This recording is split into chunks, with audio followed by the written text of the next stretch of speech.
Segunda Reis, capítulo 17. Quando Acas estava no 12º ano do seu reinado em Judá, Oséias, filho de Elá, começou a reinar em Israel, na cidade de Samaria. Ele reinou por 9 anos. Ele fez o que era mal aos olhos do Senhor, porém não foi tão mal como os demais reis de Israel. Salmaneser, rei da Síria, atacou e derrotou o rei Oséias, de modo que Israel teve de pagar pesados impostos anuais à Síria.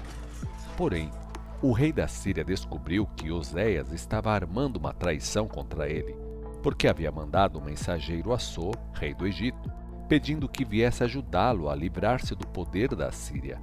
Além disso, Oséias se recusava a pagar o imposto anual à Síria.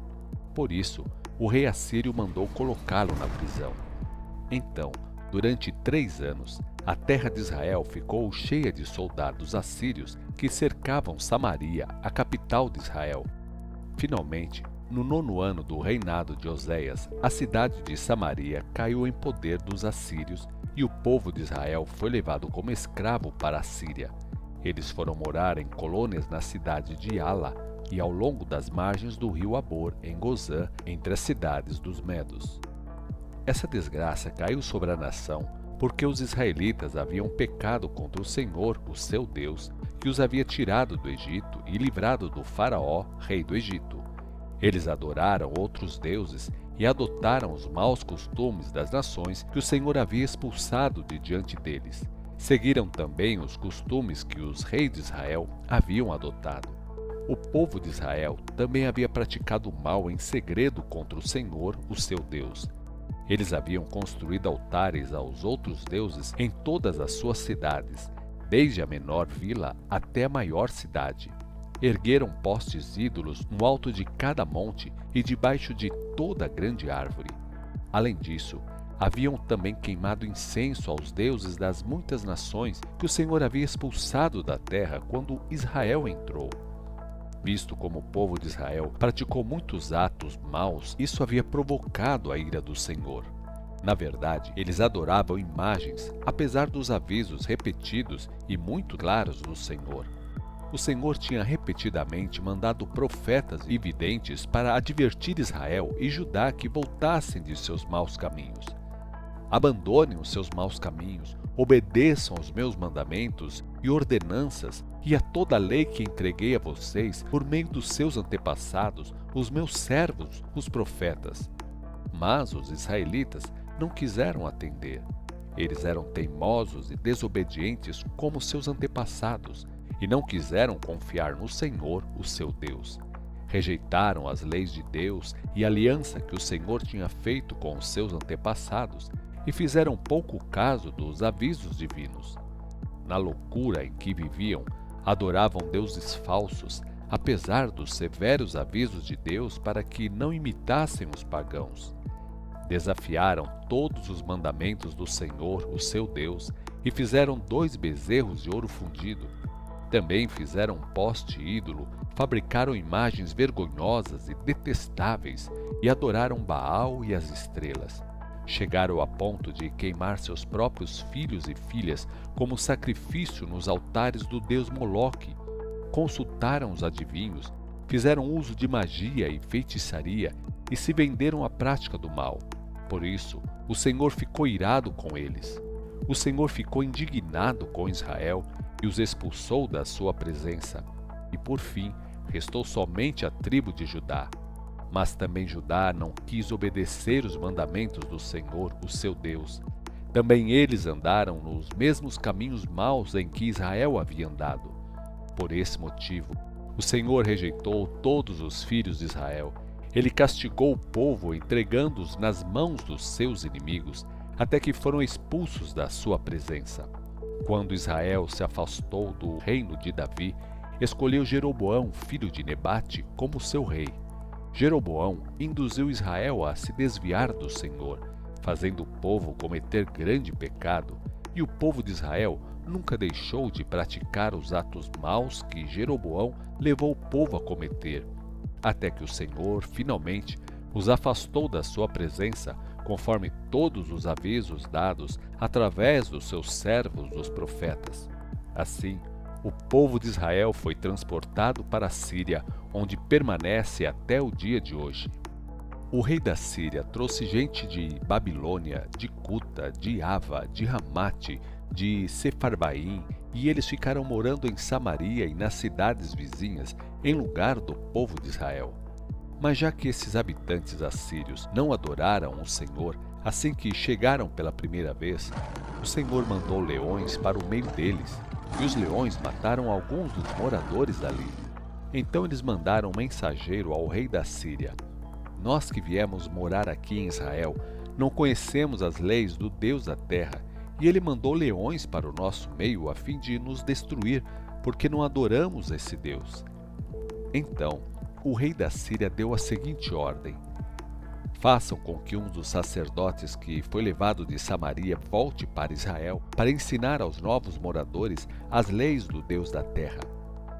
Assim, um dos sacerdotes voltou a Betel e ensinava ao povo como adorar ao Senhor. Porém, esses estrangeiros também adoravam seus próprios deuses nas cidades.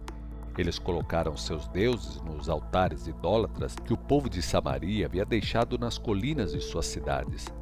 Os que vieram da Babilônia adoravam as imagens do seu deus Sucote-Benote, e os que vieram de Cuta adoravam o seu deus Nergal, e os homens de Ramate adoravam a Cima. Os deuses Nibás e Tartaque eram adorados pelo povo de Ava, e as pessoas que vieram de Sefarvaim queimavam até seus próprios filhos nos altares dos seus deuses Adrameleque e Anameleque. Eles até adoravam o Senhor, mas também nomeavam dentre eles os sacerdotes que deviam oferecer sacrifícios por eles nos altares do alto das colinas. Assim, eles prestavam culto ao Senhor, mas também continuavam a adotar os seus antigos costumes dos países de onde foram trazidos. E até hoje continuam assim. Seguem suas antigas práticas em vez de adorar verdadeiramente o Senhor e obedecer às leis que ele deu aos filhos de Jacó, cujo nome mais tarde foi mudado para Israel, porque o Senhor tinha feito uma aliança com eles, e de acordo com essa aliança, ele ordenou: não adorem deuses falsos, nem se inclinem diante deles, não sirvam nem ofereçam sacrifícios a eles, mas adorem somente ao Senhor que os tirou da terra do Egito, com maravilhosos milagres e poder. Diante dele vocês devem se inclinar e oferecer sacrifícios. Os filhos, netos, bisnetos e todos os que pertencem à família de Jacó devem obedecer a todas as leis de Deus e nunca adorar outros deuses. Não esqueçam da aliança que fiz com vocês de nunca adorarem outros deuses. Vocês devem adorar somente o Senhor, o seu Deus. Ele os salvará de todos os seus inimigos. Porém, os israelitas não quiseram atender e continuaram a adorar outros deuses. Esses homens que vieram da Babilônia adoravam o Senhor, mas também adoravam os seus ídolos, e os seus descendentes até o dia de hoje fazem a mesma coisa. 2 Reis, capítulo 18. Quando Oséias, filho de Elá, estava no 3º ano do seu reinado em Israel, Ezequias, filho de Acás, começou a reinar em Judá. Ele tinha 25 anos de idade quando começou a reinar e reinou por 29 anos em Jerusalém. Sua mãe se chamava Abi, filha de Zacarias. Ele fez o que era bom aos olhos do Senhor, conforme que tinha feito seu antepassado Davi. Ele retirou os altares idólatras do alto das colinas, quebrou em pedaços as colunas, derrubou os vergonhosos postes ídolos e despedaçou a serpente de bronze que Moisés tinha feito, porque o povo de Israel vinha adorando essa serpente e queimava incenso a ela. Neustã foi o nome que deram a essa serpente. Ezequias tinha uma grande confiança no Senhor, o Deus de Israel. Na verdade, nenhum dos reis antes ou depois dele andou tão perto do Senhor quanto ele. Ele seguia o Senhor em tudo e obedecia cuidadosamente aos mandamentos que Deus tinha dado a Moisés. Por isso, o Senhor estava com ele, e o rei era bem-sucedido em tudo o que fazia. Ezequias rebelou-se contra o rei da Síria e deixou de pagar impostos a ele. Ezequias venceu os filisteus, chegando até Gaza e seus arredores, destruindo cidades grandes e pequenas, inclusive a cidade fortificada. No 4º ano do reinado de Ezequias em Judá, o 7º ano do reinado de Oséias, filho de Elá, em Israel, aconteceu que Salmaneser, rei da Síria, atacou Israel e começou a cercar a cidade de Samaria. 3 anos depois, no 6º ano do rei Ezequias em Judá e o 9º ano do rei Oséias em Israel, Samaria foi conquistada pelos inimigos. Foi nesse tempo que o rei da Síria deportou os israelitas para a Síria e os fez morar na cidade de Ala, ao longo das margens do rio Raboa, em Gozã, e nas cidades dos Medos. Isso aconteceu porque os israelitas não quiseram atender o Senhor, o seu Deus. Eles não cumpriram a aliança feita com Deus e desobedeceram as leis que lhes foram dadas por Moisés, o servo do Senhor. Mais tarde, no 14º ano do reinado de Ezequias, Senaqueribe, rei da Síria, cercou e tomou todas as cidades fortificadas de Judá. O rei Ezequias mandou ao rei da Síria, que estava em Laques, esta mensagem: Rei, estou pronto a pagar tudo que você exigir, contanto que se retire daqui. O rei da Síria exigiu de Ezequias, rei de Judá, 10,5 toneladas de prata e 1.050 quilos de ouro. Para juntar toda essa quantia, Ezequias usou toda a prata que estava guardada no templo e nos cofres do palácio, e teve ainda de arrancar o ouro das portas do templo e dos batentes das portas que haviam sido cobertos com ouro, e entregou tudo ao rei da Síria. Apesar disso, o rei da Síria mandou de lá seu principal tesoureiro e o chefe do seu estado-maior. Esses 3 foram com um grande exército e acamparam ao longo da estrada que fica ao lado do campo onde os tintureiros punham a roupa para branquear, perto do abastecimento de água do açude superior. Exigiram que o rei Ezequias fosse falar com eles. Mas em vez de ir, o rei mandou uma comissão formada dos seguintes homens: Eliaquim, administrador dos negócios reais, Sebna, secretário do rei, e Joã, o homem que escrevia a história do reino.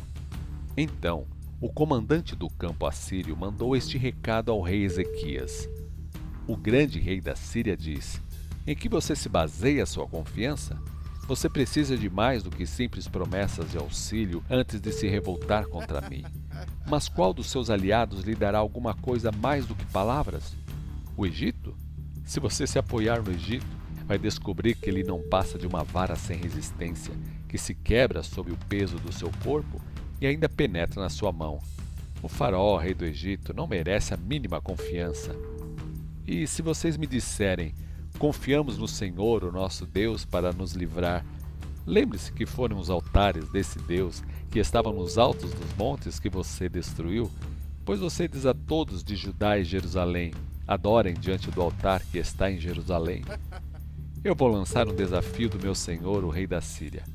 Eu darei a você 2.000 cavalos se você tiver 2.000 homens para montar neles. Ora, com um exército assim você não é uma ameaça, nem mesmo para o oficial menos graduado que comanda um grupo no exército do meu senhor. Mesmo que o Egito forneça carros e cavaleiros a você, de nada adiantará. E acaso você pensa que viemos aqui por nossa própria conta? Não, foi o próprio Senhor que nos enviou e nos disse: Vão e destruam essa nação. Então, Eliaquim, filho de Hilquias, Sebna e Joá, disseram ao comandante do campo: Por favor, fale na língua aramaica com os seus servos, porque entendemos essa língua. E não fale na língua hebraica, porque o povo que está sobre os muros pode ouvir o que vocês falam. Mas o comandante assírio respondeu: Por acaso meu senhor me enviou para falar somente para o seu senhor e para vocês, e não para os que estão sentados sobre os muros? Pois eles também estão condenados com vocês a comer suas próprias fezes e a beber a sua própria urina. Então, o chefe do Estado-Maior assírio gritou em língua hebraica para o povo que estava sobre o muro: Ouçam o que diz o grande rei da Síria. Não deixe que o rei Ezequias engane vocês. Ele nunca poderá salvar vocês do meu poder. Não deixem que engane o povo, fazendo vocês confiarem no Senhor quando diz: Certamente o Senhor nos livrará. Essa cidade não será conquistada pelo rei da Síria. Não dê atenção ao rei Ezequias. Assim diz o rei da Síria: rendam-se. Vocês podem viver em paz aqui na sua própria terra, comendo dos seus próprios frutos e bebendo água dos seus próprios poços, até que eu leve vocês para outra terra igual a esta, com abundância de colheitas, cereais, terra de pão e de vinhas, terra de oliveiras e de mel. Escolham a vida e não a morte. Não deem atenção ao rei Ezequias quando ele tenta convencer vocês, dizendo: o Senhor nos livrará. Vocês já viram Deus de alguma outra nação livrá-la das mãos do rei da Síria? O que aconteceu aos deuses de Ramate, de Arpate, de Sefarvaim, de Rena, de Iva? Acaso eles livraram Samaria das minhas mãos? Qual Deus que alguma vez pôde livrar qualquer nação do meu poder? Diante disso, o que faz vocês pensarem que o Senhor poderá salvar Jerusalém das minhas mãos? Porém, o povo que estava sobre os muros ficou em silêncio, porque o rei lhes tinha ordenado: não falem nada. Então, o administrador do palácio, Eliaquim, filho de Hilquias, e Sebna, secretário do rei, e Joá, filho de Asaf, historiador do reino, apresentaram-se ao rei Ezequias com suas roupas rasgadas e contaram a ele tudo que o comandante assírio tinha dito.